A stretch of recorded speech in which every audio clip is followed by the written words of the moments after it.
The smell of my husband's favorite cologne was being choked out by the scent of Tahitian vanilla-scented candles. I stood in the doorway of the master bedroom, the room I'd slept in for 42 years, and watched my daughter-in-law, Elena, toss my hand-knitted sweaters into a black trash bag. "What are you doing, Elena?" I asked. My voice was steady, but my heart was hammering against my ribs like a trapped bird. She didn't even turn around. She just kept folding her designer jeans into my cedar chest.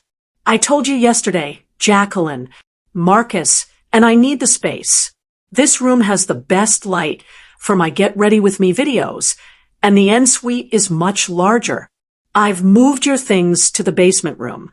It's more efficient for someone your age." I looked at the trash bag, my husband's urn. A small silver vessel I kept on the nightstand was sitting on the floor next to a pile of old shoes.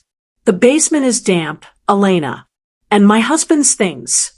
"Your husband is gone, Jacqueline," she snapped, finally turning around. She looked me up and down with a sneer that cost more than her education. "And technically, since Marcus took over the mortgage payments last year, this house belongs to us.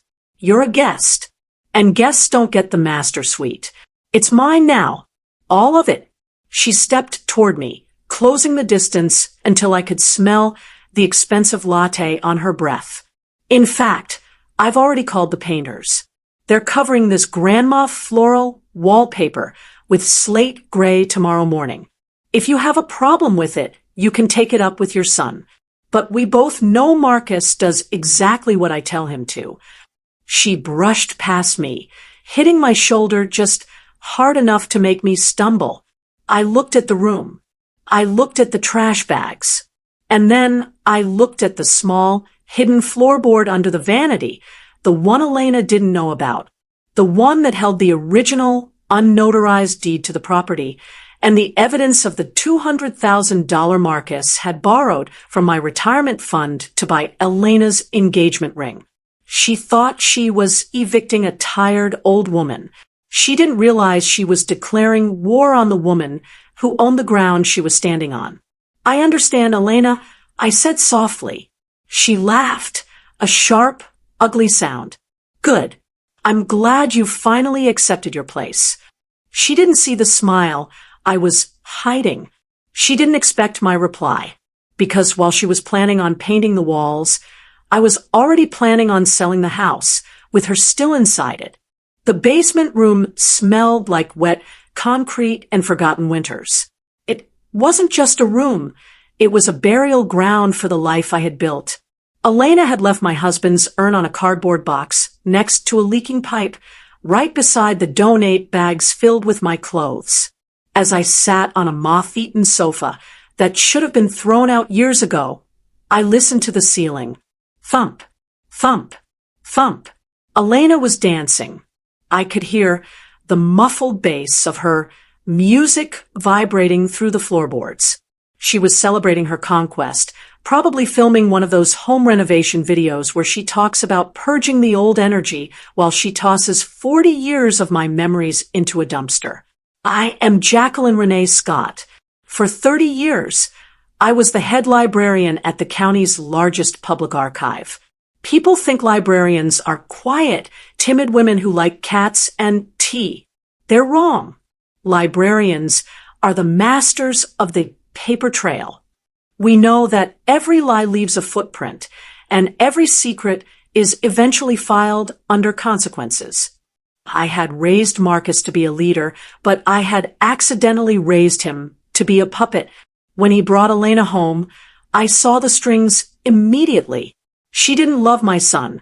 She loved the lifestyle she thought he could provide. And Marcus, he was so desperate to be the success story.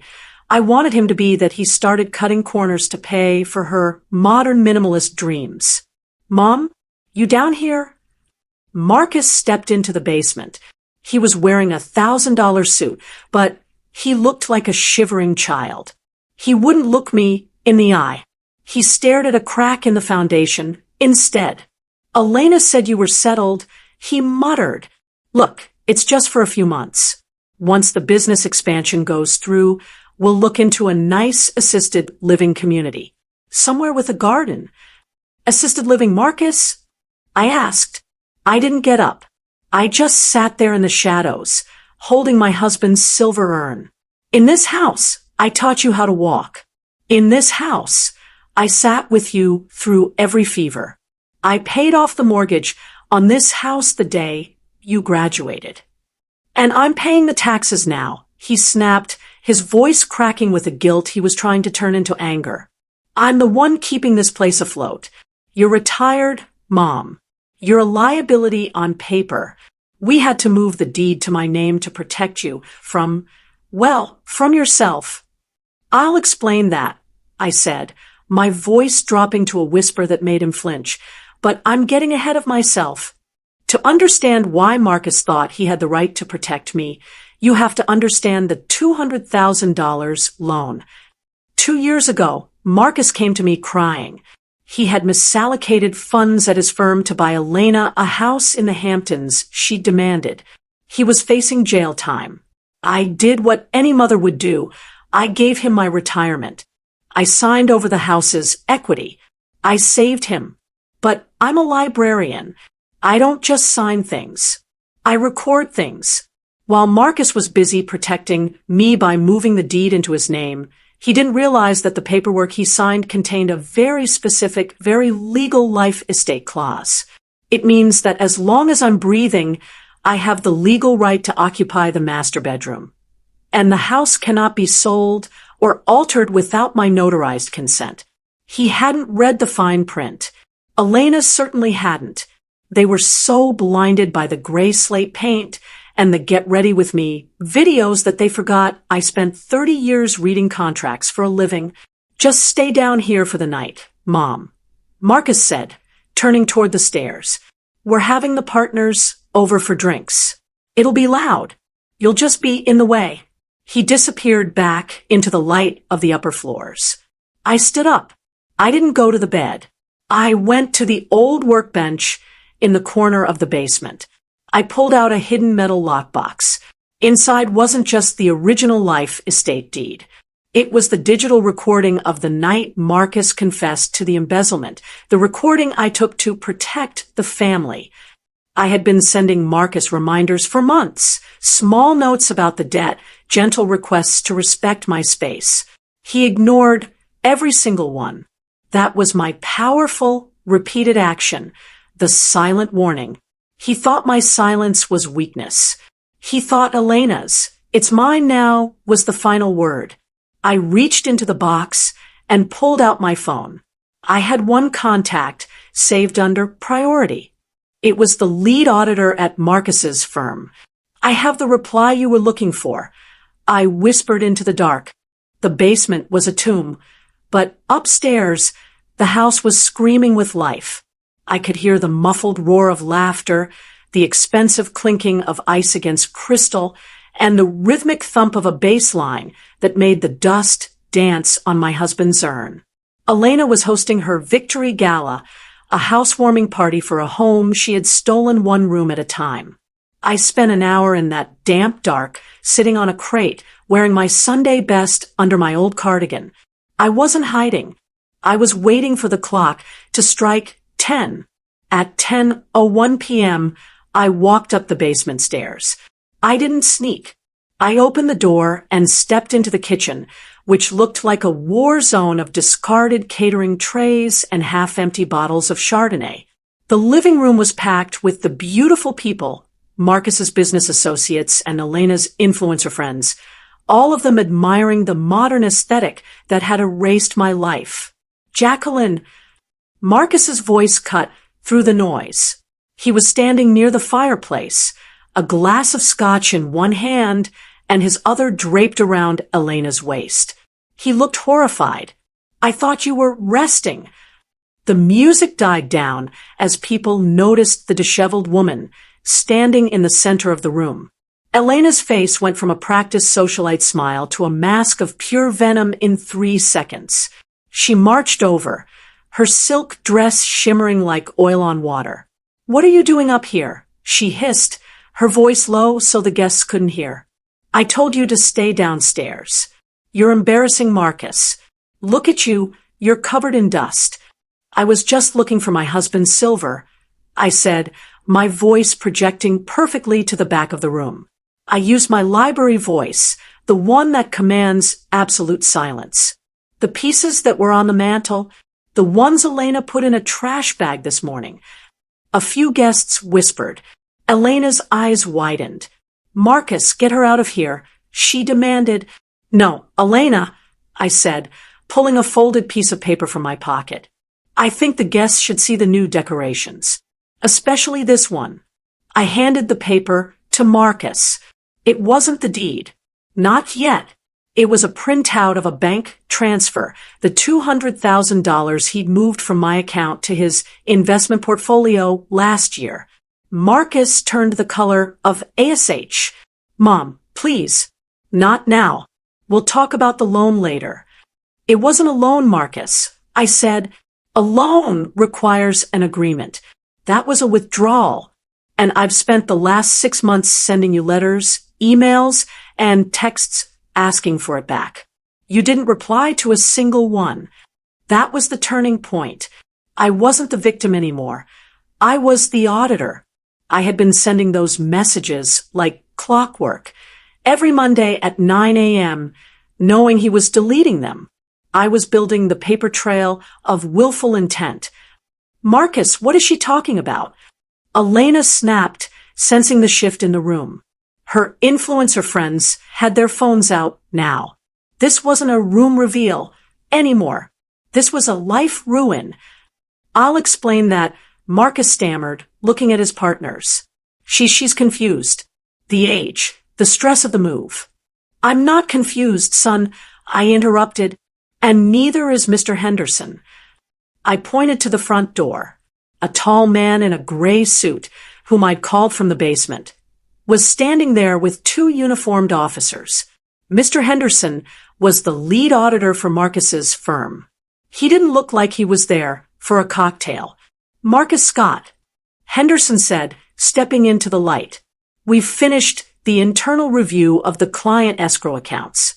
Your mother was kind enough to provide the missing links from your personal records. The silence in the room was absolute.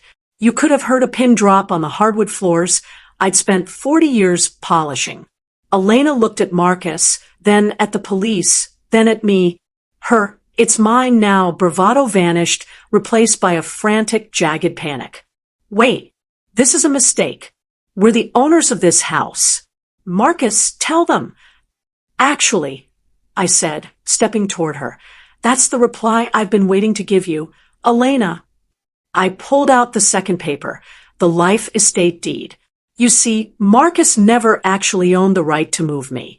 He has the title, but I have the occupancy, which means every piece of furniture you moved, every wall you painted, and every guest you invited tonight is a violation of a court-protected agreement. You aren't the lady of the house. Elena, you're a trespasser.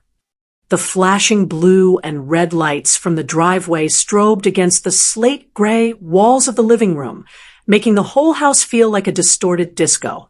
Marcus was gone. They had let him out in silence, his head bowed, the weight of a 30-year career and a $200,000 theft finally breaking his posture. The guests had vanished like rats from a sinking ship. Some had slipped out the back. Others had practically run to their cars the moment handcuffs clicked. Only Elena remained, standing in the center of the wreckage of her party. She looked like a broken porcelain doll, her designer dress wrinkled, her eyes wide and bloodshot. You ruined him, she whispered, her voice trembling. You destroyed your own son just to get a bedroom back. You're a monster, Jacqueline. I didn't ruin him, Elena, I said, walking toward the fireplace. I picked up a stray champagne flute from the mantel and set it aside. I just stopped holding the umbrella while he poured the water on himself. He made his choices the moment he touched my retirement. You made yours the moment you touched my husband's things.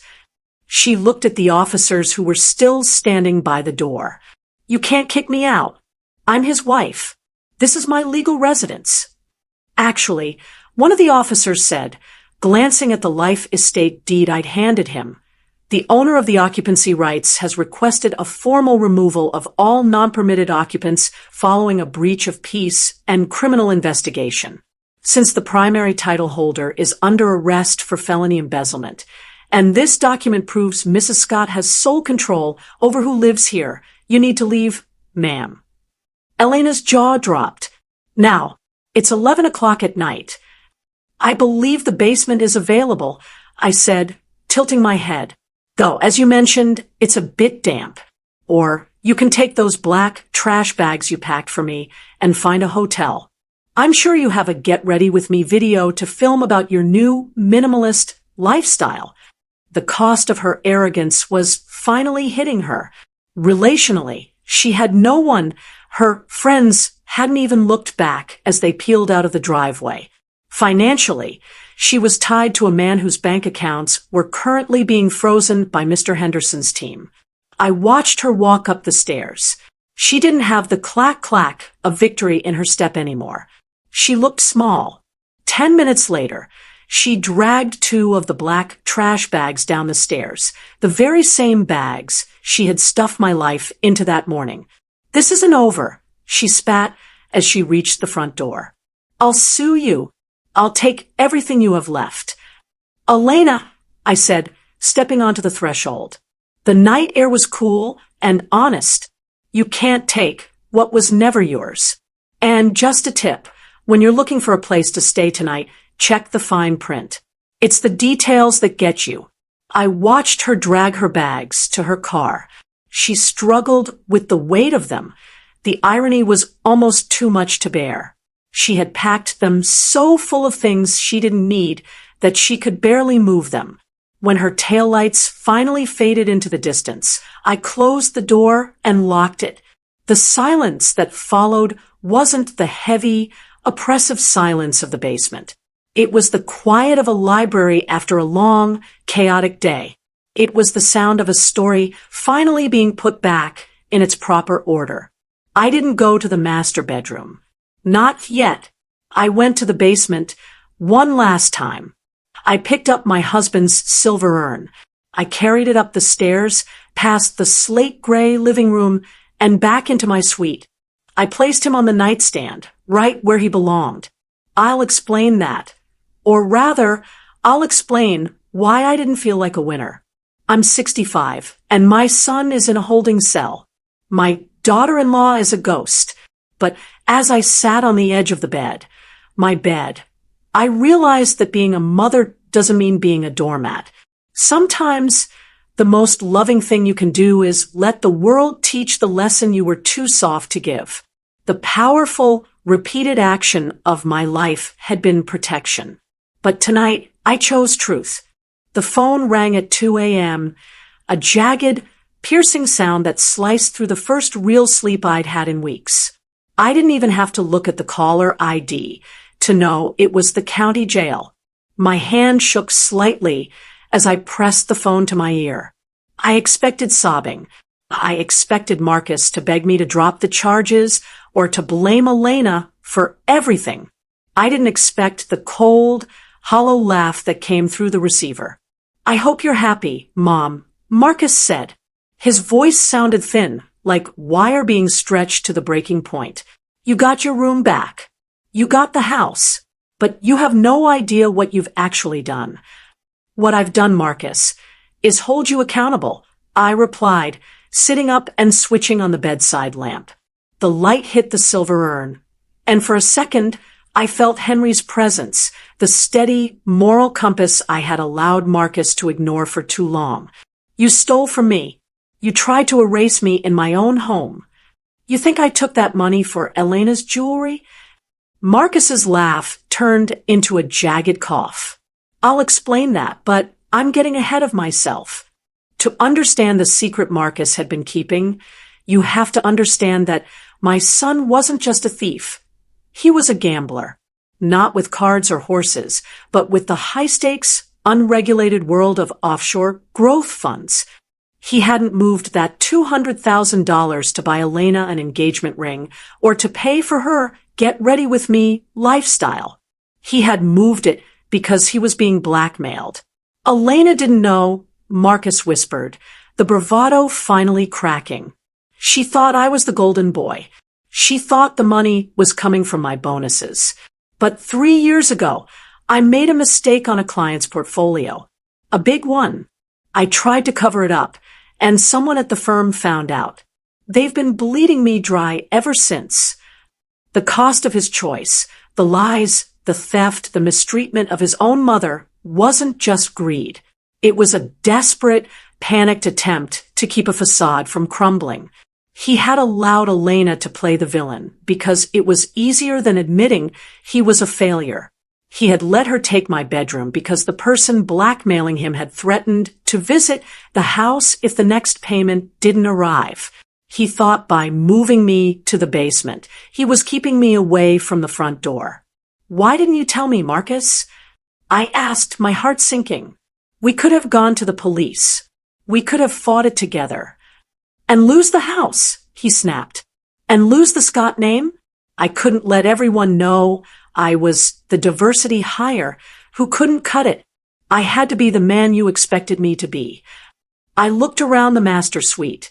The slate gray walls felt like a tomb now. I realized that the reply I had given him, the arrest, the audit, the public shaming, hadn't just stopped a thief. It had triggered a countdown. The money you gave the auditors today, Mom, the trail you showed them, it doesn't just lead to me, Marcus said, his voice dropping to a terrified hiss. It leads to the people I owe. And they aren't going to wait for a court date. Elena isn't the only one who thinks that house belongs to them now. The powerful, repeated action of my life had been protecting Marcus from the truth. And in my final victory, I had accidentally opened the gates to the very people he was terrified of. Marcus, what are you saying? I'm saying lock the doors, Mom, and get out of that house. Tonight.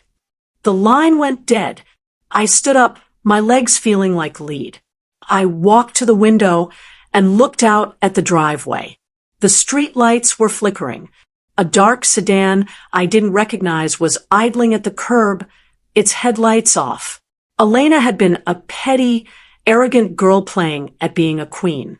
But the people Marcus had been hiding from, they were the real architects of the nightmare. The shadows in the master suite seemed to lengthen, stretching toward me like grasping fingers. I stood by the window, my breath fogging the glass, watching the man with the crowbar.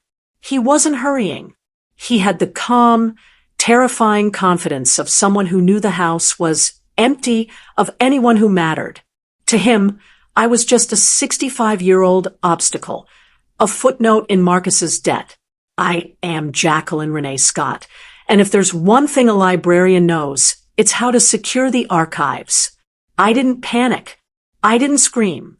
I reached into my cardigan pocket and pulled out my phone, but I didn't call the police yet. I needed them to catch him inside. I needed the evidence to be undeniable. I'll explain that. Why a librarian would choose a trap over a phone call, but I'm getting ahead of myself. To understand my secret weapon, you have to know about my husband, Henry. Before he passed, Henry was a security consultant for high-end residential estates. He was paranoid, meticulous, and obsessed with compartmentalization. When he built this house, he didn't just build walls, he built layers. I walked out of the master suite and moved toward the top of the stairs. I could hear the sharp, rhythmic crunch of the front doors wood frame splintering. Crack. Groan. Snap. The man was inside. I heard his heavy boots on the hardwood, the same floor Elena had paced on just hours ago, claiming it was hers. I felt a cold, sharp spark of irony. Elena thought her biggest threat was a mother-in-law in the basement. She had no idea she'd been sleeping in a house that was essentially a high-security vault with a grandma floral veneer.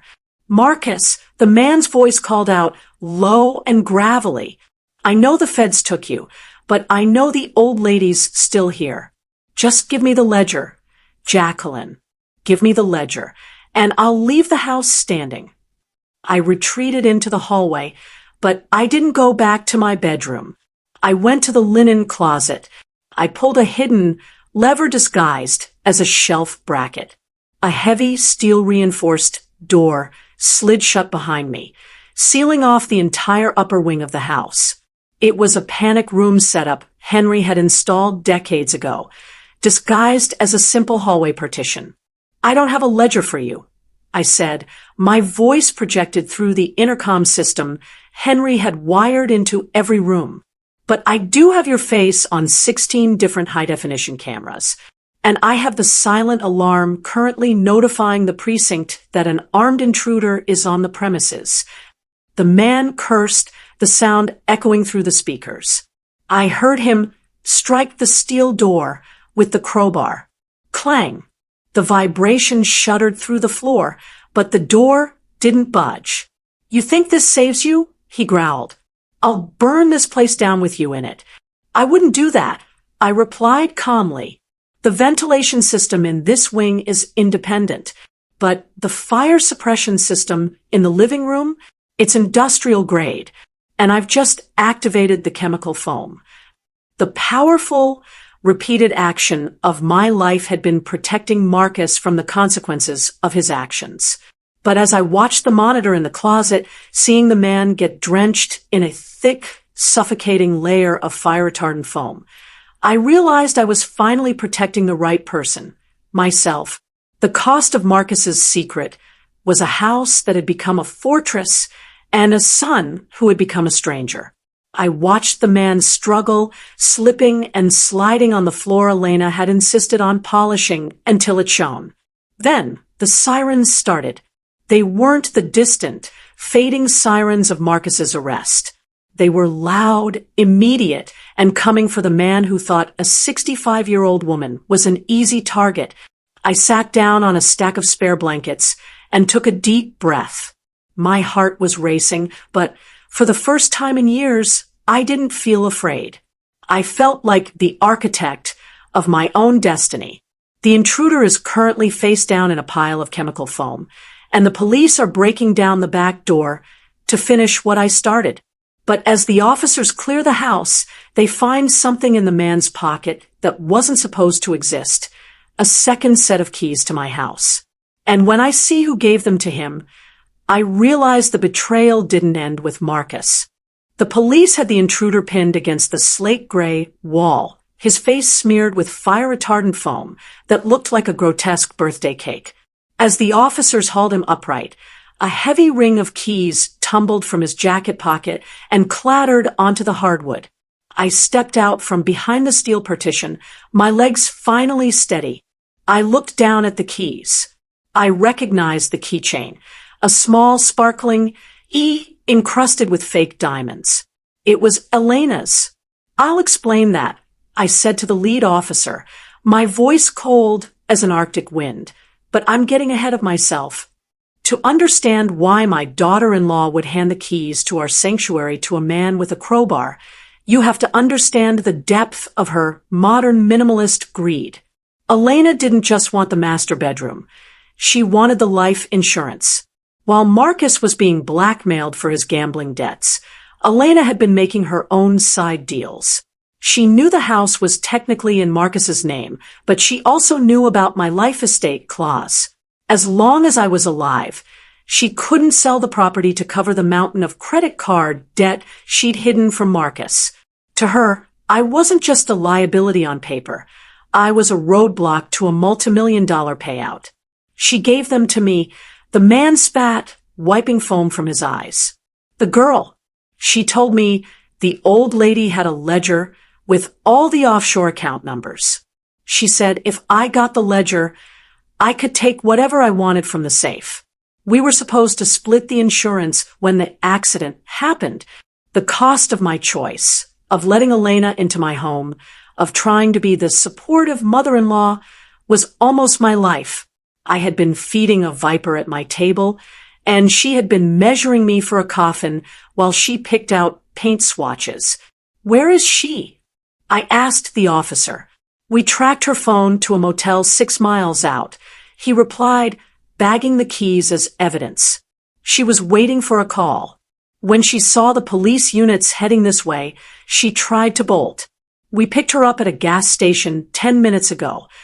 The powerful, repeated action of my life had been maintaining the Scott reputation, but that reputation was now a scorched earth policy. I walked back to the kitchen and poured myself a glass of water. My hands weren't shaking anymore. I looked at the black trash bags Elena had left by the door in her hurry to evict me. I realized then that she hadn't just been moving my things. She had been clearing the stage for a crime. "Mrs. Scott," the officer asked, stepping into the kitchen, "we need you to come down to the station. We've got Marcus in one room and Elena in the other. They're already starting to turn on each other. It's not pretty." "I imagine it isn't," I said. I looked at the silver urn on the counter. "But I have one more reply to deliver before this night is over. And this one isn't for the police. I'll explain that. Or rather, I'll explain the final piece of the puzzle Henry left for me. He knew our son was weak. He knew the world was full of Elinas, and he left me a final instruction in a safety deposit box that only opens if the house's silent alarm is triggered by a family member's key. The air inside the police station was thick with the smell of burnt coffee and industrial floor cleaner. It was 4 a.m., the hour when the world feels the most honest because everyone is too exhausted to keep up their lies. I sat in a plastic chair, clutching my handbag, waiting for the detective to finish the paperwork. But I wasn't just waiting. I was holding a small, heavy brass key I had retrieved from the safe deposit box. Henry told me never to open unless the world stopped making sense. "Mrs. Scott, they're ready for you," Detective Miller said, gesturing toward the observation glass. I stood up and walked to the window. On the other side, Elena was slumped in a chair. She looked like a ghost of the woman who had stood in my bedroom 10 hours ago. The Tahitian vanilla confidence was gone, replaced by a raw, jagged desperation. Across the hall, in a separate room, Marcus was buried in his hands, his expensive suit jacket tossed over a trash can. "They've both started talking," Miller whispered. "Elena says Marcus forced her to give up the keys to protect him from the debt. Marcus says Elena met the intruder at a club and planned the whole accident to get the insurance. It's a classic finger-pointing match." "I'll explain that," I said, my voice steady, "but I'm getting ahead of myself. To understand why their lies didn't matter anymore, you have to understand the morality clause Henry had embedded in the family trust. My husband wasn't just a security expert. He was a student of human nature. He knew that money doesn't change people. It just unmasks them. The document I had just retrieved from the bank wasn't a bank statement. It was a disinheritance trigger. The clause stated that if any beneficiary of the Scott estate was found to be involved in criminal activity against another beneficiary, their rights to the trust, the property, and the family name were immediately and irrevocably terminated. The assets wouldn't just be frozen. They would be liquidated and donated to a list of charities Henry had chosen years ago. The house, the slate gray, living room, the master suite, none of it belonged to Marcus or Elena anymore. In their greed to take my bedroom, they had triggered a trap that evicted them from the entire family legacy. "I want to speak to them," I said. "Together." The detective hesitated, then nodded. "5 minutes. We'll have an officer inside." When I walked into the room, Elena jumped up. "Jacqueline, thank God. Tell them Marcus made me do it. I was scared for my life." Marcus looked up, his eyes red and hollow.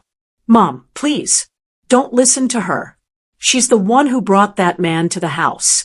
She wanted the payout." I didn't sit down. I stood at the head of the table and laid the document down. I didn't yell. I didn't cry. I just spoke with the quiet authority of a woman who had finally finished her inventory. "The room is mine," I said, looking at Elena. "The house is mine. I said, looking at Marcus. And as of 4 o'clock this morning, the Scott legacy is closed to both of you. I explained the clause. I watched the realization sink in.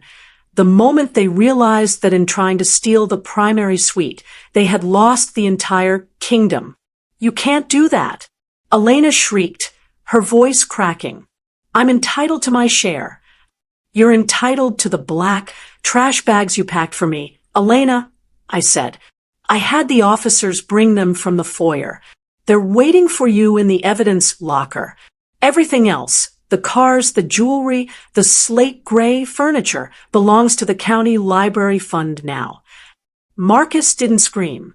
He just let out a long, shuddering breath. So that's it? We're nothing. You're exactly what you made yourselves. I said, a footnote. I walked out of that station as the sun began to rise, leaving behind the son I couldn't save and the woman who tried to break me. But there is one final piece left to deliver.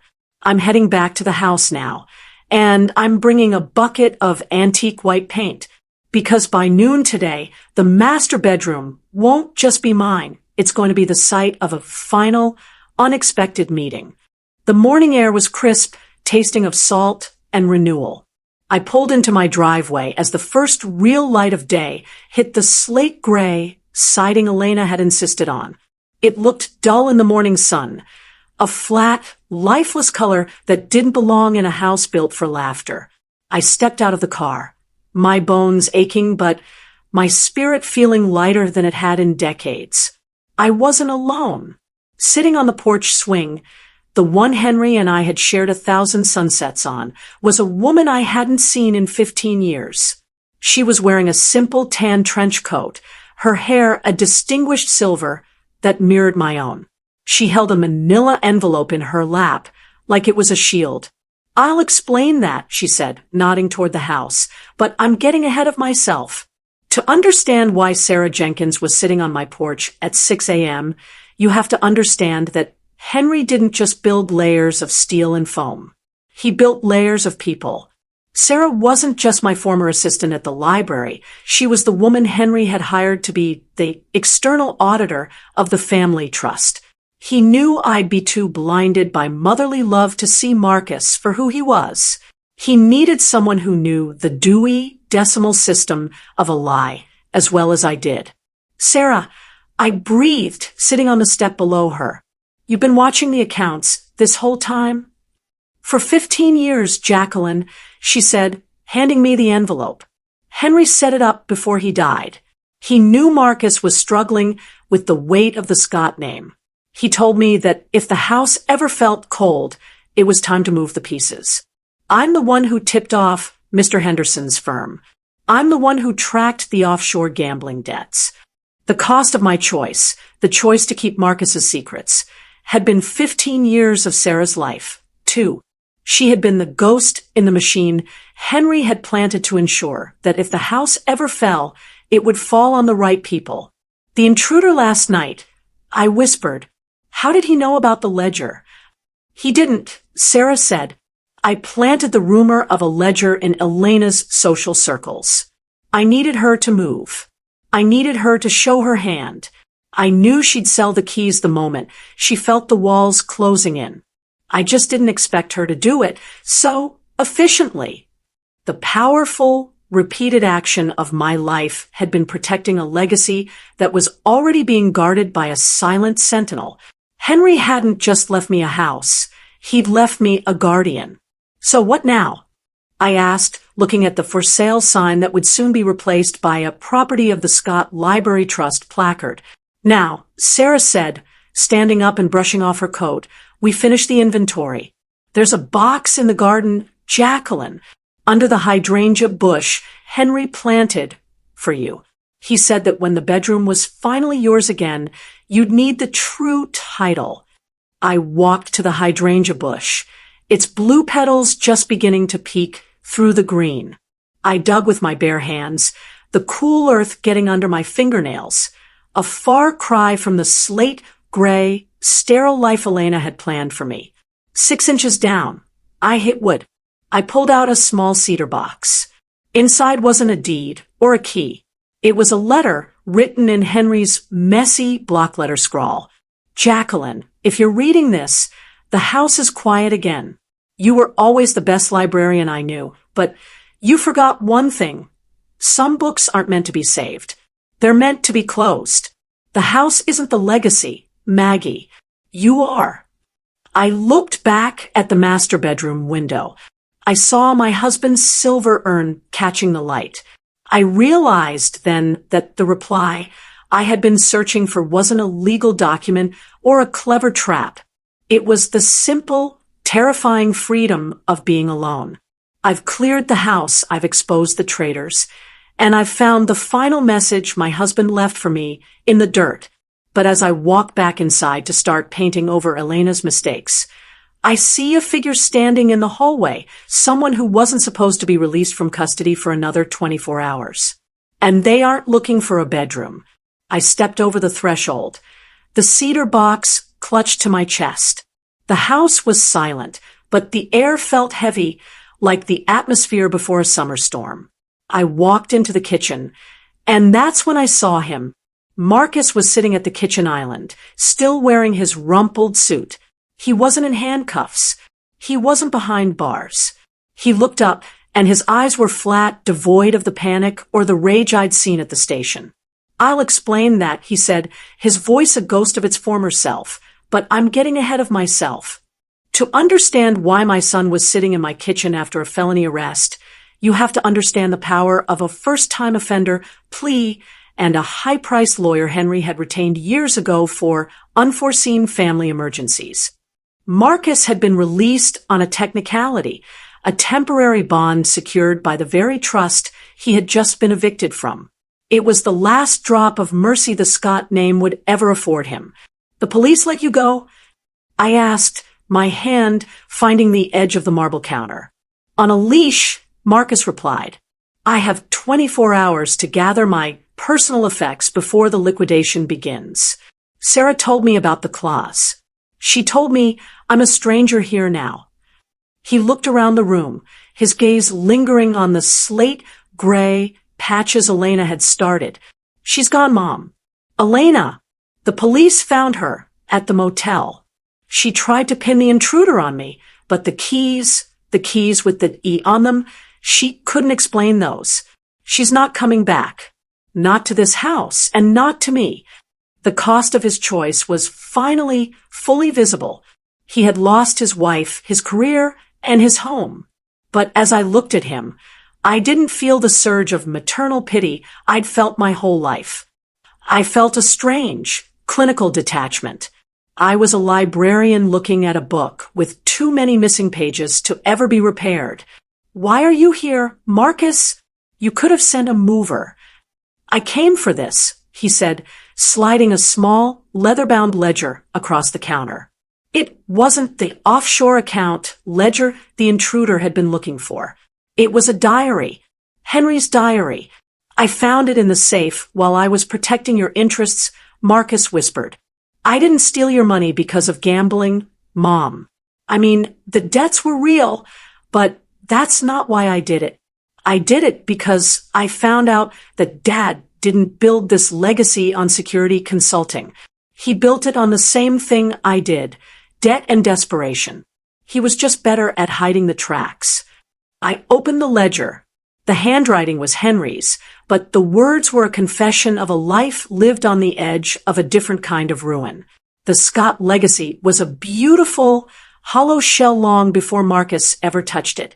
My husband hadn't left me a fortress. He'd left me a stage set, and he'd spent his life making sure I never looked behind the curtain.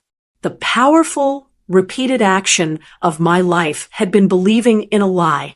I had spent 40 years polishing a house that was built on sand. "So," I said, the word feeling heavy in the quiet room, "we're both footnotes in a story that was never true." Marcus stood up. He looked at the master suite door one last time. "I'm going now.